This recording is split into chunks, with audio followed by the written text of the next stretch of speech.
মসজিদের সাথে সবাই দায়িত্ব পালন করবে না। কোনো সুদখোর, ঘুষখোর, মদখোর, জেনাকার, 2 নম্বর আয়, হারামখোর এই জাতীয় মসজিদের ভিতরে আসতে পারবে না।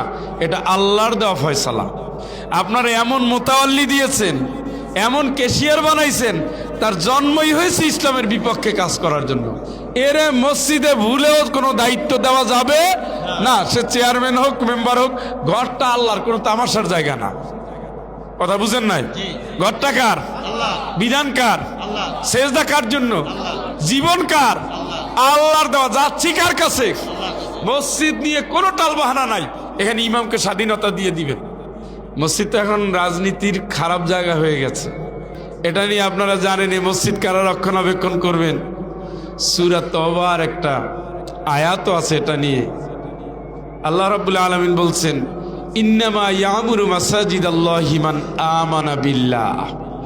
এই ক্ষেত্রে আপনারা একটু খেয়াল রাখবেন, আল্লাহর কথাই মানেন, আল্লাহর ঘরই এটা, সেজদাও এটা। আপনি তো জানেন না এই মসজিদ একটা দুর্বল বর্ণনা, যদিও এটা আশরাফ আলী থানভী রহমাতুল্লাহ আলাইহি বলেছেন, মসজিদের মুসল্লি হলো ট্রেনের ইঞ্জিন হলো কাবাঘর, মসজিদের ইঞ্জিন হলো কাবাঘর।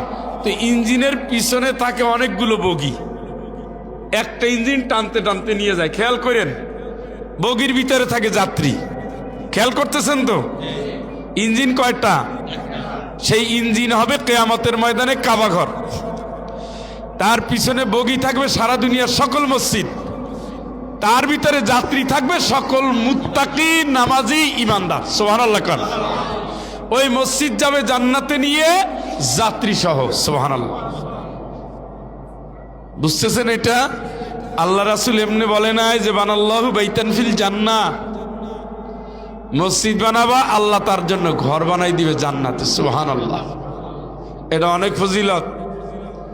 এই ফজিলতের সাথে যারা যুক্ত হতে পেরেছেন এরা সৌভাগ্যবান। আমরা মসজিদে কুবা বানাতে পারি নাই, দেখতে পারি নাই। আমাদের প্রত্যেকের অন্তর একটা কুবা মসজিদ আছে। মসজিদে নববী দেখে আমাদের প্রাণ জুড়িয়ে যায়, বাইতুল্লাহ শরীফ দেখে আবেগে আমরা উদ্বেলিত হয়ে উঠি। আমার পাশের ছোট্ট মসজিদটা দেখেও আমার মনে যদি ওই ধরনের আনন্দ লাগে, বুঝতে হবে সারা দুনিয়ার মসজিদের সাথে আমার হৃদয়টা মিশে গেছে। ইসলামের ঠিকানা হওয়ার কথা ছিল মসজিদ। এই মসজিদের খতিব ছিলেন আল্লাহর রাসূল, মসজিদের খতিব ছিলেন 4 খলিফা। তারা কোনোদিন হারামের পক্ষে, অন্যায়ের পক্ষে ছিলেন না। আজকে মসজিদে বসে কোরআনের কথাও বলা যাচ্ছে না। এখানে ইমামকে স্বাধীনতা দিয়ে দিন।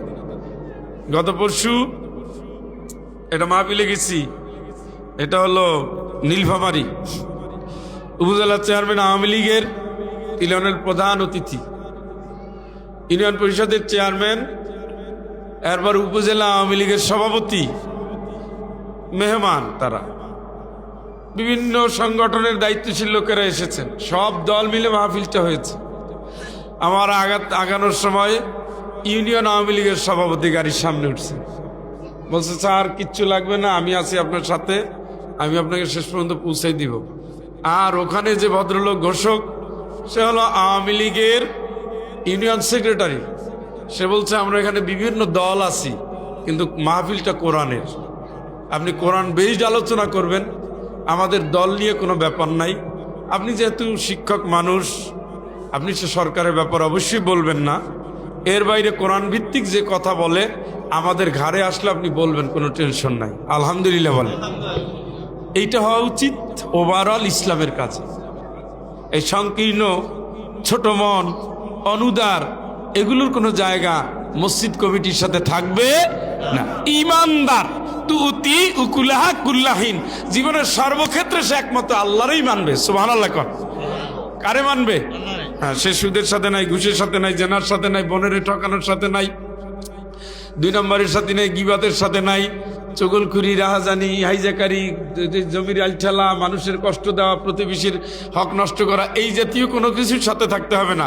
মনে রাখতে হবে মসজিদের রক্ষণাবেক্ষণ করেছে 4 খলিফা। মসজিদের রক্ষণাবেক্ষণ করছে 4 খলিফা। মসজিদটা ঢুকতেছি মানিক আল্লাহ মাফতাহলি আবওয়াবা রহমাতিকা, আমি রহমতের ভিতরে ঢুকতেছি। রহম করম ছাড়া মানুষের জায়গা মসজিদে নাই, ওদের কোনো অস্তিত্ব নাই, ওদের কখনো জায়গাও দিবেন না। এটার টার্গেট কিন্তু জান্নাত। এটা টার্গেট দুনিয়া যে আমার 4 শতক জমি 8 শতক জমি দিয়ে দিলাম না, আমি এটা নিয়ে জান্নাতের স্বপ্ন দেখি। আমি আমার এলাকাবাসীকে নিয়ে জান্নাতের স্বপ্ন দেখি। মসজিদের সালাত আদায় করা ওয়াজিব, ওয়াজিব। আপনি ওয়াজিব পালন করবেন, ওয়াজিব পালন করবেন, ফরজ নামাজ পড়বেন, ওয়াজিব পালন করবেন, জান্নাতে যাবেন। জান্নাতের ঠিকানা এই জায়গায়। এই জায়গায় ঢুকে গেলে বৈশা আছেন, বৈশা জিমাইতেছেন, গড়াইয়ে পড়তেছেন, তেলাওয়াত করতেছেন না, মুখ বন্ধ, ফেরেশতারা খালি আমল লিখতেছে, জান্নাত জান্নাত জান্নাত জান্নাত জান্নাত জান্নাত। সুবহানাল্লাহ। এটার গুরুত্ব অত সোজা না ভাই। মসজিদে খালি ঢুকছেন, কিচ্ছু করেন নাই, খালি পাও দিয়ে ঢুকে গেছেন। মনে করেন ভুলে বলেন নাই যে আল্লাহ মাফতালি আবা রহমতিকে, বলা হয় নাই, কিন্তু বিসমিল্লাহ বলে পাওটা দিয়েছেন, বিসমিল্লাহ মনে নাই, ঢুকে গেছেন। এখন থেকে গুনাহ মাফ, খালি সওয়াব, খালি জান্নাতের দিকে দৌড়াচ্ছেন। সুবহানাল্লাহ।